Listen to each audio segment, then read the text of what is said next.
The following is a review for critical, analytical, and educational purposes only, and is protected under Article 17 and 107 in the United States Fair Use Code. This video is not an infringement on copyright. Please enjoy the video. Hello ladies and gentlemen, my name is Trilbee, and one of my most anticipated movies of 2015 is Alex Garland's Ex Machina. At the time of recording this video, I have not yet seen Ex Machina, but by the time this video is uploaded, you'll be able to find my review on my website, www.trilbee.com. But what fascinated me the most about Ex Machina is the idea of consciousness through deception. Ex Machina aims to show a futuristic version of the Turing test. The Turing test is elaborated on in the movie The Imitation Game, a review of which is also available on my website. Have you taken the hint yet, folks? Go visit my website, there's a link in the description below, and there's a lot of content on there, so yeah, go visit. I work hard for you. And the test is that if you ask a human and a computer a series of questions, and if you can't tell which answers came from the computer, then it has a human-like intelligence. I've probably just butchered years of research and science with that last sentence, but I hope you get the gist of it. I also love the look of Ex Machina, particularly the casting of Alicia Vikander as the machine, Ava. Her slim build, smooth complexion, and even her hair gives her a very unique look in terms of what we consider to be a robot or a machine. But when watching the trailers, I couldn't help but draw comparisons to a short film that I watched in 2012, named Kara.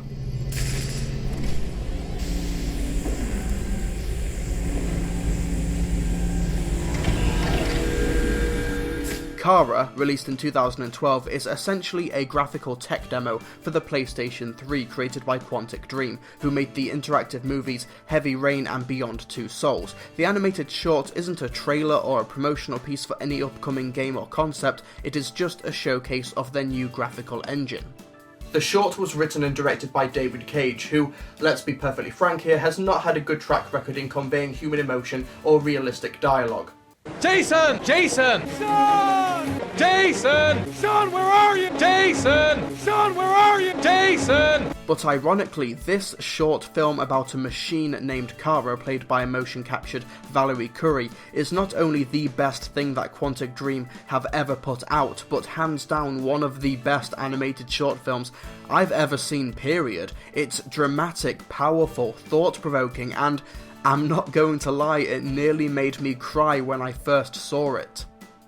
And it's all the more shocking when you take into account that this didn't need to be any good. It's a tech demo, it's just there to showcase some lighting effects, shadows, textures, particles, etc. Quantic Dream really went above and beyond here. Kara tells the story of a machine that is being assembled and going through its standard protocol with an unseen employee of the factory. She mechanically goes through her languages, her sales pitch, which is very thorough. Hello, I'm a third-generation AX400 android. I can look after your house, do the cooking, mind the kids. I organize your appointments. I speak 300 languages, and I am entirely at your disposal as a sexual partner. However, once the operator gives her the name Kara, something seems to change inside of her, and she starts to develop some sort of emotional response, which throws the operator off guard. I thought... You thought? What did you think? I thought... I was alive. Now, before we go any further, let's talk about the visuals. This is, after all, a tech demo. Now, this is a PlayStation 3 in-engine display, so there's not a huge amount of fidelity. Don't get me wrong, it looks good, but it's not the quality that you would get with a pre-rendered cinematic. This is all accomplished in-engine. However, what's great is that while Kara works as a great short film, it also works as a very convincing tech demo for Quantic Dream software. As Kara is being assembled, you see her neon blue veins, the sparks from the welder, the moisture on the surface of her eyes, the synthetic skin turning into actual skin. You see smoke and steam as well as lens flares and dynamic shadows. But what surprises me is that they don't seem remotely obtrusive. These extra effects, these enhanced visuals, feel appropriate in this setting and for this story, and the way these visuals actually enhance the story, especially towards the end, is what really stuck out to me in Kara and made it resonate with me, but more on that later. Now, the most prominent aspect of Kara is the lead performance by Valerie Curry, who provides the motion capture for the titular Kara, and if I'm completely honest, I think that this is the best motion captured performance ever done by a female actor. When you look at Valerie's filmography, not much really jumps out at you in terms of dramatic range. I mean, she's one of the minor characters in Twilight Breaking Dawn Part 2 for crying out loud, but she's phenomenal in Kara. She is utterly convincing as a standard unfeeling robot when doing her protocol with her soft yet distinct voice, yet she's able to transition to her emotional state later on seamlessly. One thing I actually appreciated in Kara the short film was that while there is suggested nudity, it's not to sexualize Kara. This is surprising coming from Quantic Dream, who have become notorious for superfluous sex scenes in their games, including a completely pointless sequence in Beyond Two Souls where Ellen Page has a titillating shower for the enjoyment of the teenage boys playing the game. But in Kara, while her nudity actually plays a vital visual role towards the end of the movie, it actually puts a lot of faith in the audience. We're not meant to feel sympathetic towards Kara because she's cute with a pixie cut and... I am entirely at your disposal as a sexual partner. But because we're seeing something new and we enjoy seeing her sense of discovery play out. So what did I mean earlier when I said that Kara's nudity plays a vital visual role? Well, in the climax of Kara, some brilliant visual storytelling comes into play.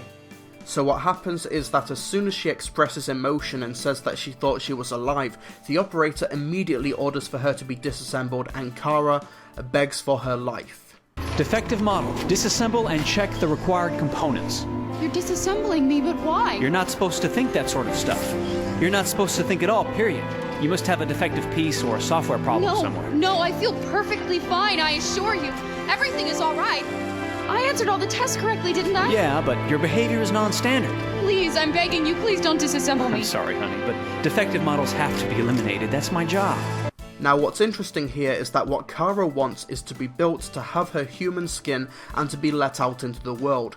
Even though she's practically naked to us, as far as she is concerned, she is fully clothed and guarded, but once she gets disassembled, she is truly naked and exposed. She loses the human-like skin, her body parts are ripped from her, and the welding tools start to separate her head from her shoulders. She is being disassembled, and that is naked and exposed for a machine.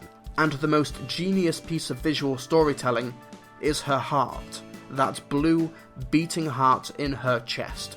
Early on when she's being brought to life, her heart is stable and normal. It's essentially just a highly decorative battery, but when she starts to feel her life being taken away from her, the heart beats faster, the battery works harder, and you can see the heartbeats that represent her fear.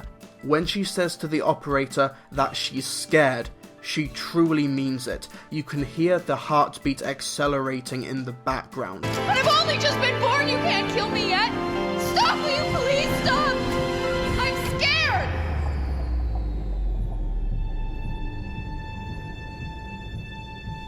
I want to live. I'm begging you. And one thing I also picked up on is this line. I won't cause any problems, I promise. I'll do everything I'm asked to. I won't say another word. I won't think anymore.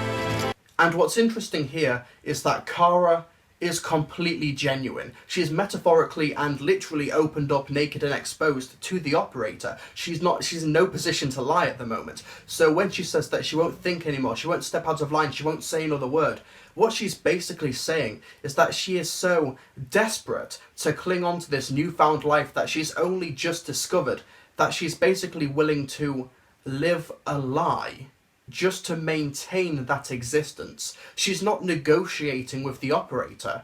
She's making a promise.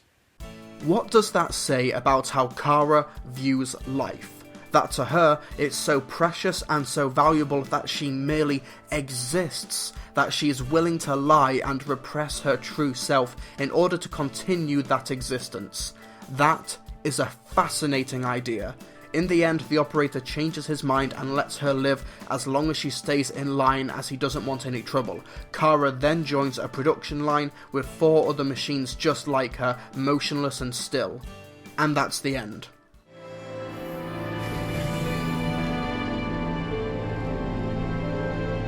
My God.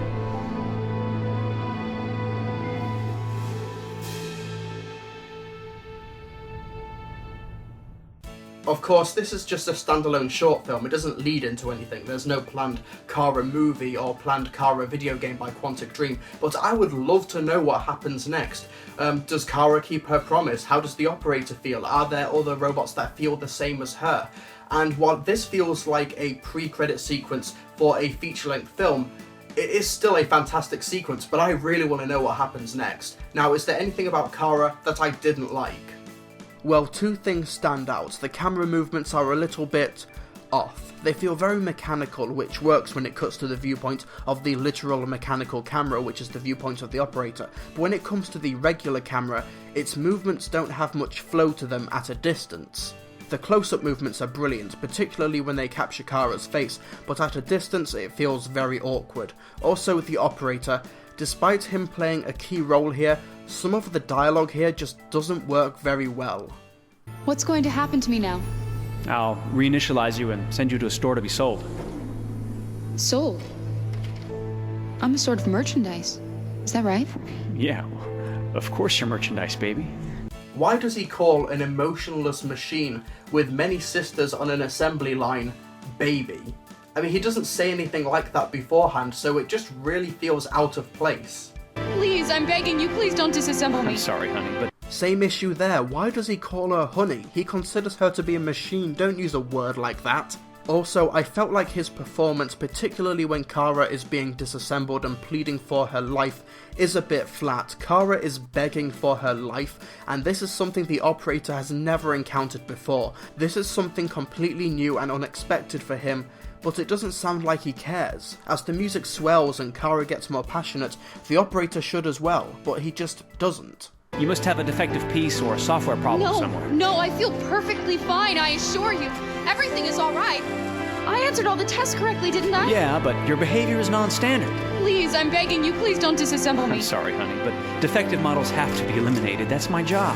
If a client comes back with a complaint, I'm gonna have some explaining to do. I won't cause any problems, I promise. Apart from that though, Kara is an incredibly impactful short film, and it's the most engaging thing that Quantic Dream has ever put out narratively. It has great visual attention to detail, great music and all that good stuff, but it's the main character's dialogue and attitude, bolstered by an incredible lead performance, that really makes it resonate. It has complex emotions and ideas at its centre, and while the short itself is brilliant and impactful, I hope this isn't the last we've seen of Kara, be it on the PlayStation or some other format. And while Ava in Ex Machina seems like an intriguing character, and I can't wait to see the movie, let's not forget who was here first.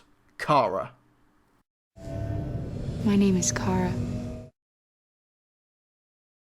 So thank you very much for watching this video, but what did you guys and girls think of the short film Kara? Also, what do you guys and girls think of the new film Ex Machina? It's only just come out in the UK. I'm recording this before it's released, but by the time this video goes up, I should have already seen it, and there should be a review of it on my website, www.trilbee.com, so be sure to visit that website and read my review. I'll be interested in knowing what I thought of it, because I am anticipating the film. So yeah, please visit the website. Be sure to like this video because it really helps me out. Hit that like button, really great stuff. And be sure to subscribe if you haven't already for more movie related content. And also be sure to support me on patreon.com, www.patreon.com/Trilbee, where you can get video plugs, where you can promote your channel by telling me what you think of certain movies that I'll be reviewing. You can get the review scripts, you can get requested vlogs. Please visit that website because it's what's currently keeping the lights on here at Trilbee Reviews, and I'm saving up for new equipment, new stuff. Should be absolutely brilliant, but I can't do it without you guys and girls' help. And also, I like to be fed. So anyway, thank you very much for watching this video, and I shall see you guys next time.